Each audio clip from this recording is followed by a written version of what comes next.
In this video, we're going to talk about types of statistical variables. That is, we're going to go out and collect data. What types of data might we be collecting? So the first way to distinguish between different variables is some are going to be called qualitative, some are going to be called quantitative. So qualitative variables are also called categorical. And what these are variables that let you separate into different categories. Generally, the values of a qualitative or categorical variable are going to be things other than numbers. For example, eye color, hair color, and things like that. Those would be considered categorical or qualitative variables. On the other hand, quantitative variables, these are numerical measures of individuals. So if you were to measure someone's height or their weight, these would be quantitative variables. Now, there are occasions where you can have a number and it actually is a qualitative variable. We'll talk a little bit more about that below in the levels of measurement. But for right now, the easy way to think of it is quantitative are variables that are numbers and qualitative are variables that are not numbers. Now, when you're talking about quantitative variables, you can break that down further into discrete versus continuous. Now, it's a little hard to give the precise definition of discrete versus continuous, so I'll just try to give more of a rough idea here. So discrete, this is when the values are separated,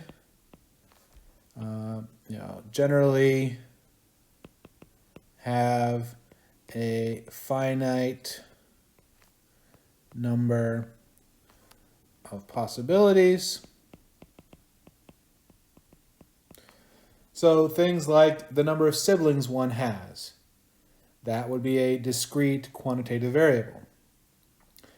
Let's say your age in years, that could be a discrete quantitative variable. And I will say the majority of what we're going to be doing in this class are doing calculations with discrete variables rather than continuous, because a lot of times the continuous variables, the calculations are much more difficult. There's really going to be one main group of continuous variables, which we'll talk about in a later chapter, and we have a very special way to do those calculations. But the ones that are going to be like the everyday problems are going to be these discrete ones here. However, it's going to turn out that that one type of continuous variable is actually going to be prevalent in many, many other examples later on. Now, continuous, this is the one that is particularly tricky to give a precise definition of it. So it's things like values can be any number, let me go put including decimals in a given range.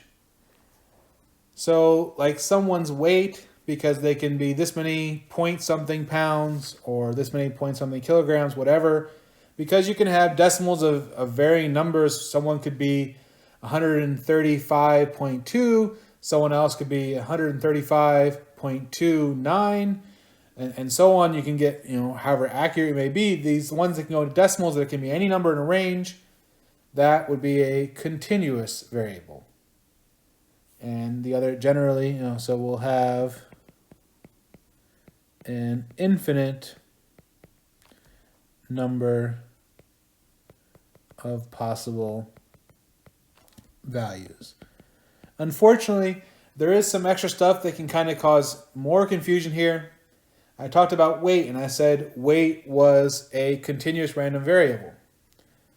But if you stop and think about it, if you look at, say, a typical scale that maybe only has one decimal place, then maybe you are 132.0 pounds, or 132.1 pounds, or 132.2 pounds, whatever it may be.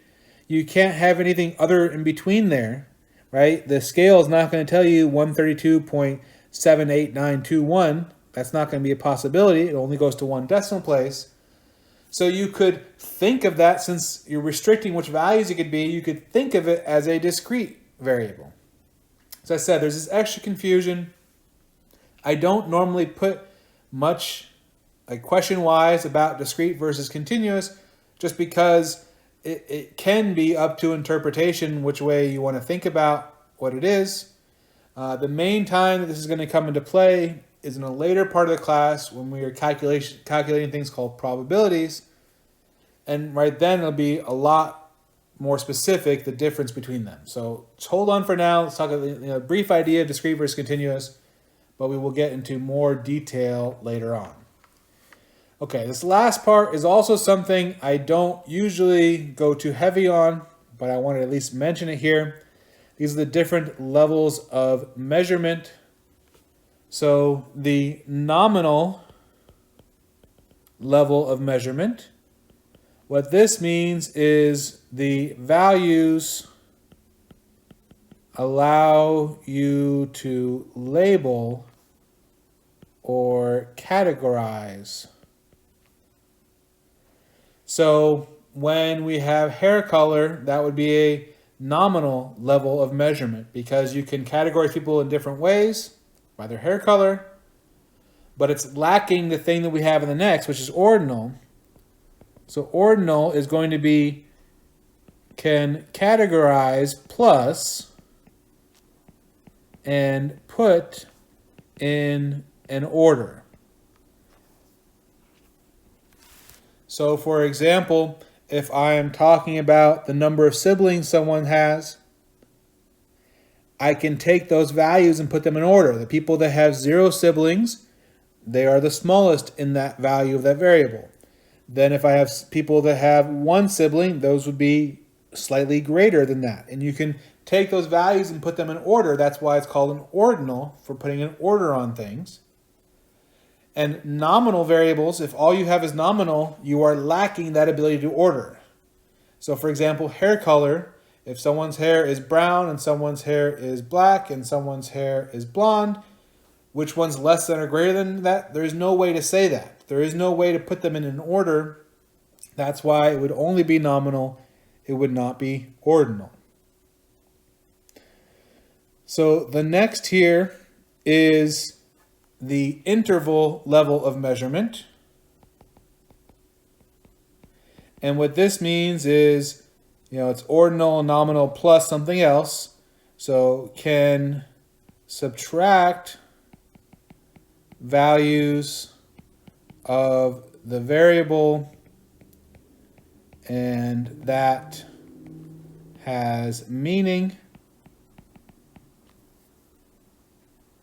So if you talk about someone's weight and someone else's weight, you can subtract them, and that number you get by subtracting them that has a meaning to it. So that would be considered something at least at the interval level of measurement. And the last one is the ratio level of measurement. And this is where we can divide, take the ratio values of the variable. I can't spell right now. Of the variable, and that has meaning. So if you take someone that's 250 pounds, someone that's 125 pounds, and you divide that, you get 2, it is meaningful to say that that person is twice as tall, twice as heavy as the first person. So you can divide them and it has a meaning. If you want to think about something where there's numbers that don't have meaning, imagine taking your student ID number and your classmate's student ID number. Could you divide those and that result have a meaning? No, it's completely meaningless. And in fact, you probably can't subtract them and have any meaning either. I mean, it's possible that the school assigned everyone's student ID number in the order you came. So the first student there got number 1, number 2, and so on. And if that was the case, then you could subtract your two ID numbers, and that number represent how many students more since you enrolled. But I don't think they do it that way. I think it's kind of random what numbers they give you, or it's based on other information. And so at that point, it is not an interval ratio.